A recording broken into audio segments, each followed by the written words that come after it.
اب مکہ سے ہجرت کر کے مدینہ آتے ہیں تو طلال بدرو علینا کی صدائیں مدینے کی سرزمین میں گونج اٹھتی ہیں، اور وہ خط جو 1000 سال پہلے میرے نبی کے نام طبا نے لکھا تھا، وہ مدینہ میں جس شخصیت تک پہنچا وہ مدینے کا بڑا معتبر صحابی ہے۔ ان کا نام لینے سے زبانیں میٹھی ہوتی ہیں، اور ان کا اعزاز ہے کہ حضور ان کے گھر میں مہمان بن کے گئے تھے، انہیں میزبانی کا شرف ملا ہے۔ وہ کتنا خوش نصیب صحابی ہے کہ جس کے دسترخوان پہ محمد عربی جلوہ فراز ہوں۔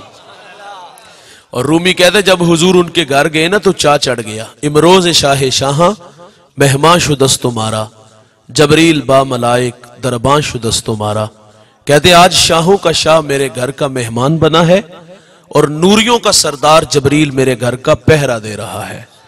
اس شخصیت کا نام حضرت ابو ایوب انصاری رضی اللہ تعالی عنہ ہے۔ وہ خط ان تک پہنچا، ایکو بند کر دیں، اور باہمی مشاورت سے یہ بات طے پائی کہ تقاضۂ محبت یہ ہے کہ حضور جب مدینہ آئیں تو سب سے پہلے طبا کا خط پیش کیا جائے۔ اس کے لیے ابو لیلہ کا انتخاب ہوا۔ منظر بڑا خوبصورت ہے، ابو لیلہ سامنے کھڑے ہیں، میرے نبی دیکھ کر کے فرماتے کیا آپ ابو لیلہ ہو؟ کالا نام، جی میں ابو لیلہ ہوں، لیکن یہ تو بتائیں کہ آپ کو کس نے بتایا؟ فرمایا جس اللہ نے مجھے نبی بنایا۔ اور پھر حضور فرماتے میری راہوں میں ایک دیوانہ پیار چھوڑ گیا تھا، فرمایا میرے دیوانے طبا کا خط مجھے دے دو۔ یار طبا بھی حضور کی راہوں میں ہے، بحیرہ راہب بھی حضور کی راہوں میں ہے، اس شاک کی بستی بھی حضور کی راہوں میں ہے۔ میں ایک شخص کا تذکرہ کرنے لگا ہوں، میرا ایمان ہے کہ آپ کے کلیجے ٹھر جائیں گے۔ اس جوان کا نام سلمان ہے، اور پھر وہ سلمان فارسی کے نام سے جانے جاتے ہیں۔ سلمان کا تعلق ایران کے مشہور شہر اصفہان سے ہے، اور سلمان کا والد مجوسی تھا۔ سلمان کہتے میرے والد نے مجھے مذہب کی تعلیم گھر سے دلائی، پھر کھیتی باڑی کے لیے باہر نکالا۔ فرمایا سرے راہ عیسائیوں کا گرجا گھر آیا، جی چاہا کہ ان لوگوں کی مذہبی زندگی دیکھوں یہ لوگ کیسے ہیں۔ فرماتے میں وہاں کافی دیر بیٹھا رہا، رات مرضی سے گھر آیا، والد غصے میں تھا، کہاں تھے اس وقت تک؟ فرماتے سچ سچ بتایا کہ میں گرجے میں تھا اور مجھے ان لوگوں نے متاثر کیا ہے، اور اب اس مذہب کی محبت میرے دل میں ہے۔ سلمان کہتے میرا والد ڈر گیا کہیں یہ مجوسیت کو چھوڑ کے عیسائیت کو قبول نہ کر لے، مجھے لوہے کی زنجیروں سے جکڑ دیا گیا۔ پھر رد عمل کے طور پہ ضد پیدا ہوئی، فیصلہ کر لیا یہ وطن، اس کی بہاریں، یہ مذہب ماننے والے سے میرا کوئی تعلق نہیں۔ کہتے مجھے سبیل ملی اور میں ملک شام آ گیا، وہاں ایک عالم سے ملاقات کی، اپنے حالات سے آگاہ کیا کہ اس مذہب کی محبت مجھے یہاں تک لے آئی ہے، شہر کی سرداری کو ٹھوکر مار کے آیا ہوں، تشنا ہوں میری پیاس بجھاؤ۔ سلمان کہتے تا دم آخر جب تک وہ عالم زندہ رہا میں نے اس کی بڑی خدمت کی، مرنے لگا تو میں نے کہا اب کہاں جاؤں؟ اس نے مجھے موصل بھیج دیا۔ فرماتے میں نے اس عالم کی بھی بڑی خدمت کی، وہ مرنے لگا تو میں نے اس سے بھی کہا اب جاؤں تو کہاں جاؤں؟ اس نے مجھے نصیبین بھیج دیا۔ فرماتے وہاں جو عالم تھا اس سے ملاقات کی، اس کی خدمت کی، جب وہ مرنے لگا تو میں سراپا سوال بن کے اس کے سامنے بھی کھڑا ہو گیا، اب کس چوکھٹ کا مجھے بیکاری بناؤ گے؟ اس نے کہا تو اموریا چلا جا۔ کہتے میں اس کی دہلیز تک پہنچا، اس کی بھی بڑی خدمت کی، جب وہ مرنے لگا تو میں کاسے گدائی لیے سامنے کھڑا تھا، اب جاؤں تو کہاں جاؤں؟ اس نے کہا سلمان باخدا اب میری نظر میں کوئی ایسا شخص نہیں جس کی خدمت میں بھیجوں۔ جب یہ بات کی تو دل کی نیا ڈوبنے لگی، اندھیرے چھانے لگے، ایسا لگا کہ دیوار آ گئی۔ اس عالم نے جب ڈوبتی نیا دیکھی تو کنارہ دیتا ہے۔ اس نے کہا سلمان میں نے کہا باخدا میری نظر میں کوئی نہیں جس کی خدمت میں بھیجوں، تو کہا پھر کہاں جاؤں؟ تڑپ سا گیا سلمان، کہا سلمان اب آخر زمان محمد کا زمانہ قریب آ گیا۔ نخلستان یہ ان کی ہجرت گاہ ہے، دو جلے میدانوں کے درمیان تشریف لائیں گے۔ سلمان کہتے اگر وہ سرزمین پالوں تو اس نبی کو پہچانوں گا کیسے؟ کہا ان کی 3 نشانیاں، نمبر 1 صدقہ نہیں لیں گے، نمبر 2 ہدیہ قبول کریں گے، نمبر 3 ان کے دونوں کندھوں کے درمیان محاذ قلب پہ مہر نبوت ہے۔ کہا سلمان اگر تو وہاں پہنچ سکتا ہے تو پہنچ جا۔ کہتے میں نے رخت سفر باندھا، سرے راہ بنی کلب کا قافلہ ملا، میں نے ان سے کہا میرے پاس کچھ گائیں اور بکریاں ہیں، یہ مجھ سے لے لو اور اپنی سرزمین تک پہنچا دو۔ سلمان کہتے وہ اس بات پہ راضی تو ہوئے لیکن بڑے ظالم تھے کہ ایک جگہ پہ جا کے انہوں نے مجھے غلام بنا لیا۔ غلامی بڑی تلخ ہوتی ہے، کہتے بڑے دھکے کھائے، کہتے انہوں نے پھر مجھے ایک یہودی کے ہاں فروخت کر دیا۔ فرماتے اس یہودی نے میرا سودا ایک اور یہودی سے کیا، فرماتے اس یہودی کا تعلق حضور کے شہر مدینہ سے تھا۔ اب منزل نصیب ہو گئی، حضور کو اڑیکنے لگے. کہتے ایک دن میں باغ میں تھا, کھجور کے درخت پہ چڑھا تھا کہ اچانک میرے مالک کا چچا زاد بھائی آیا, اس کی خدمت میں لگے تھے اور بڑے غصے میں تھا کہ کہتا خدا ستیہ ناس کرے اوس و خزرج کا, ایک شخص ادعائے نبوت مکہ سے ہمارے یہاں یثرب آیا اور لوگ اس کے گرد جمع ہو گئے. سلمان کہتے میرے جسم پر کپ کپی تاری ہوگی, اوپر سے چھلانگ لگا دی, انجام سے باخبر تھا, سوال پہ پیٹا جاؤں گا, لیکن آ کے جب نام حضور کا لیا تو اس نے منہ پہ مکہ مار دیا. رات کی تاریکی چھائی. سلمان کہتے میں کھانا لے کے حضور کی خدمت میں حاضر ہوا. حضور اس وقت قبا میں اپنے غلاموں کے جرمٹ میں تھے. اللہ اکبر, کتنی دیر کے بعد آج حضور کی چوکھٹ نصیب ہو رہی ہے. جب تک بکے نہ تھے کوئی پوچھتا نہ تھا, تو نے خرید کے انمول کر دیا, اور تیری پہلی نظر کا وار توبہ, دل اب تک دعائیں دے رہا ہے. سلمان کی ملاقات حضور سے ہونے جا رہی ہے. حضور قبا میں ہے, غلاموں کے جھرمٹ میں ہے. سلمان کہتے میں نے کھانا پیش کیا کہ آپ ایک لمبا سفر کر کے مکہ سے ہمارے یہاں یثرب آئے ہیں اور میرے پاس یہ صدقے کا کھانا ہے, آپ اس کے زیادہ حقدار ہیں, قبول کریں. سلمان کہتے حضور نے وہ کھانا خود نہیں کھایا, غلاموں میں بانٹ دیا. ایک نشانی پوری ہوگی. کہتے میں دوبارہ پھر حاضر ہوا, میں نے عرض کیا حضور یہ صدقہ نہیں ہدیہ ہے. حضور نے قبول فرما لیا. دو نشانیاں پوری ہو گئی. کہتے کہ ایک نشانی باقی. کہتے حضور ایک دن بقیع میں اپنے غلام کی تدفین میں مشغول تھے اور میں بھی وہاں موجود تھا. کہتے میں حضور کے پیچھے آ کے کھڑا ہو گیا کہ آج مہر نبوت کی زیارت نصیب ہو جائے. کہتے جب پیچھے آ کے کھڑا ہوا حضور پلٹ کے میری طرف دیکھتے ہیں, ہائے ہائے ہائے, حیا سے آنکھیں جھک جاتی ہیں, آنکھوں میں اداسیاں, دل میں محبت کی کائنات تھی. میرے رسول کمر سے چادر اٹھا دیتے ہیں, مہر نبوت کو دیکھتے ہیں, آگے بڑھتے ہیں, بدن سے لپٹتے ہیں, چومنا شروع کر دیتے ہیں, آنکھوں میں اتھرو آ گئے. اور حضور فرماتے سلمان سامنے آ کے بیٹھو نا اور بتاؤ ہمارا پیار تمہیں کہاں سے کھینچ لایا. پھر سلمان کہانی کچھ یوں کہہ دیتا ہے, کبھی عرش پر کبھی فرش پر, کبھی ان کے در کبھی در بدر, غم عاشقی تیرا شکریہ, میں کہاں کہاں سے گزر گیا.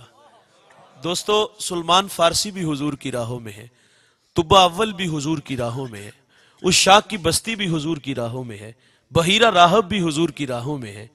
اللہ کی خلیل اللہ کا گھر بنا کے کہتے ربنا وبعث فیہم رسولا, دیکھ اللہ تیرا گھر بن گیا, اب تو بھیج دینا اسے. یار میں آپ سے سوال کرتا ہوں, مجھے بتاؤ کیا ہمیں تہجد کے وقت اٹھنا پڑا, ٹھنڈے پانی سے وضو بنانا پڑا, مصلی بچھانا پڑا, پیشانی جھکانا پڑی, منت سماجی کرنا پڑی؟ نہیں دوستو, ہم سوئے ہوئے تھے, ہمارا بخت سولا نکلا ہے. ہمیں باد صبا کے جھونکوں نے پیغام دیا, مدینے سے ٹھنڈی ہواؤں نے سندیسے دیے.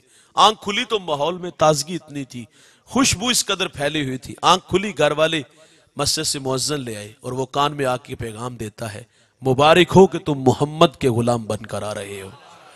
اس بات پہ میں اور آپ جتنا بھی فخر کرے وہ کم ہے. وہ نیازی کہا کرتے تھے نا کہ یہ میری خوش قسمتی, میں تیرا امتی, یاد ان کی نہ بھولو نیازی کبھی, وہ کہیں امتی تو بھی کہ یا نبی.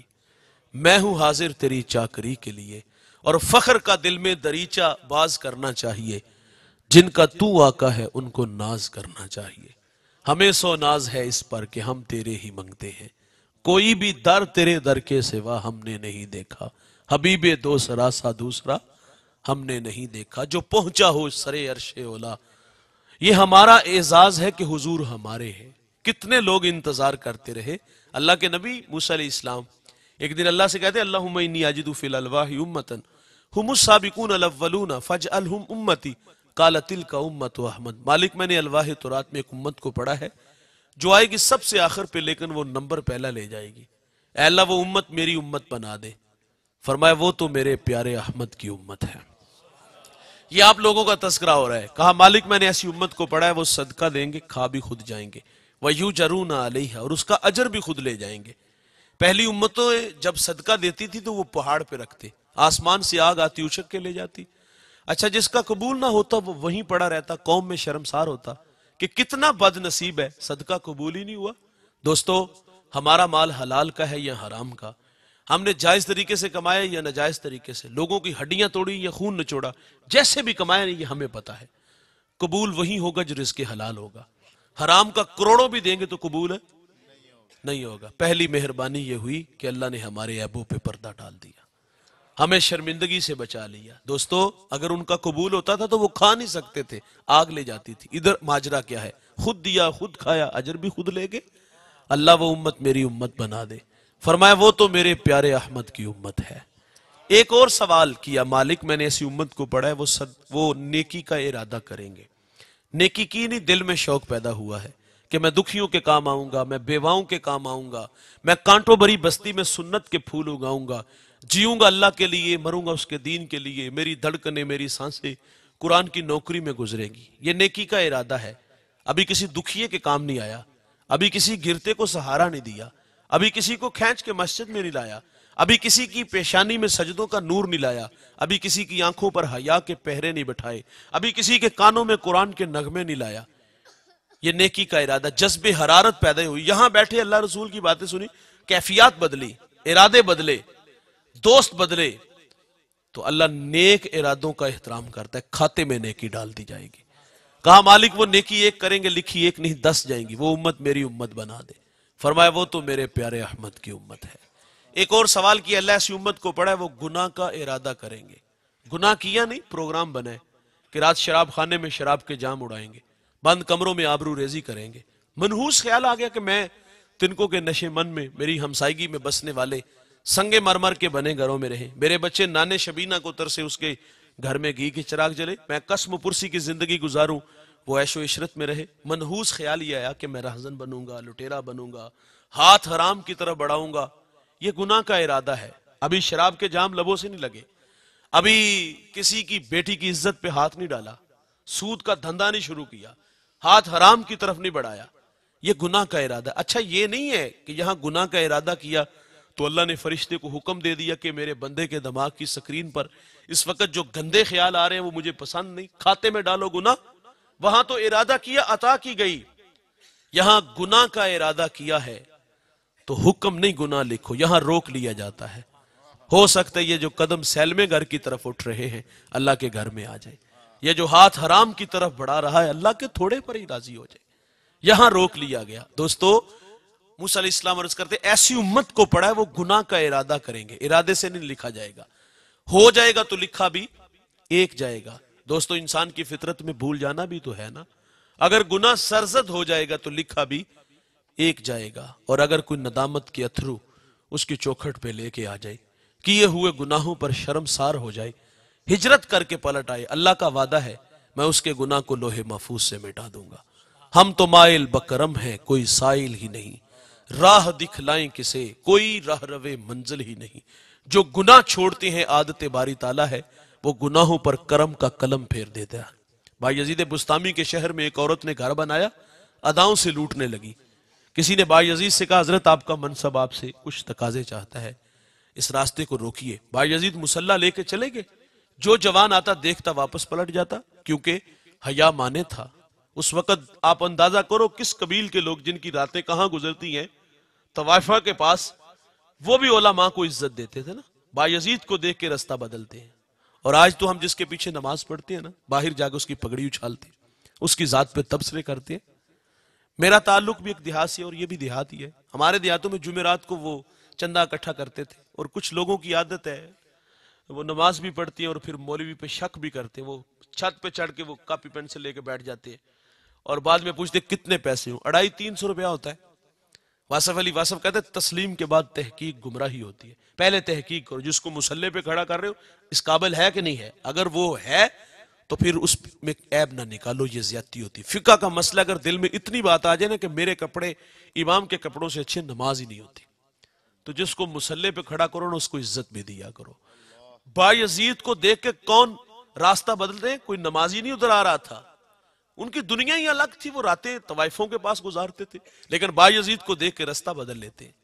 اس نے کہا نیچے دیکھو آج کوئی آشنا نہیں آیا. نیچے ملازمہ کو اس نے بھیجا, اس نے کہا نیچے تو مولوی صاحب ہے. کہا جاؤ مولوی کو کہو کہ اللہ اللہ کرنا ہے تو مسجد میں کرو, یہ ہمارا دھندا ہے, ہمارا کاروبار ہے. بایزید نے جو اس کا بنتا تھا اس کی ہتھیلی پہ رکھا, کہا جو کہوں گا کرو گی. کہا پابند ہوں. آپ نے لباس دیا, فرمایا بیٹا غسل کر کے یہ حیا والا لباس پہنو. وہ لباس پہن کے آگے اس کو مسلح پہ کھڑا کیا, اس کی پیشانی اللہ کے حضور جھکا دی.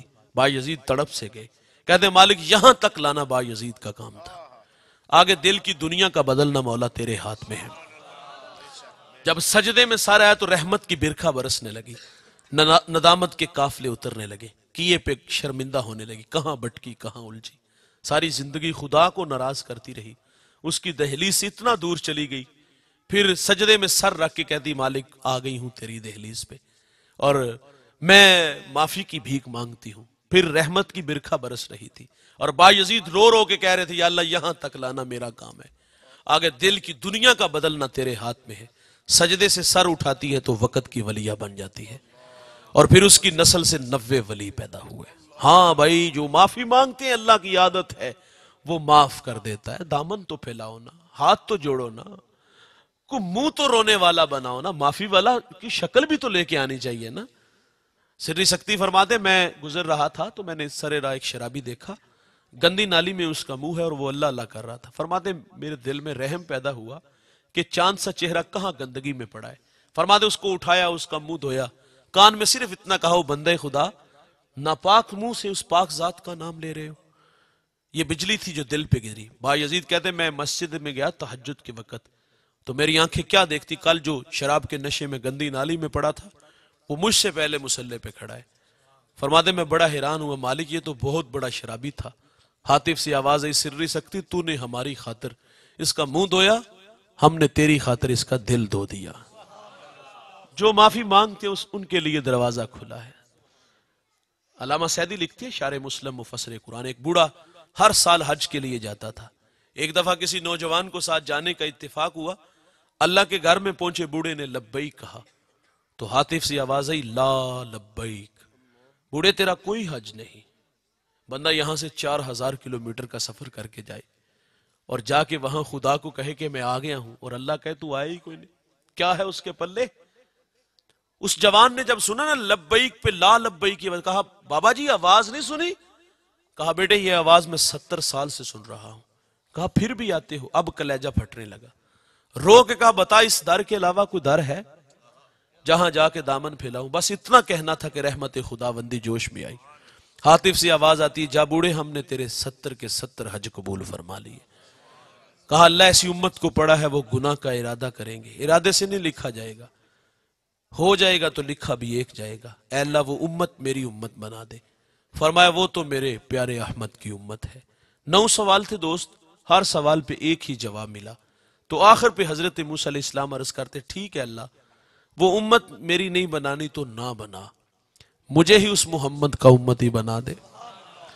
تو پھر ہم کیوں نہ کہیں یہ میری خوش قسمتی، میں تیرا امتی، یاد ان کی نہ بھولو نیازی کبھی، وہ کہیں امتی تو بھی کہہ یا نبی۔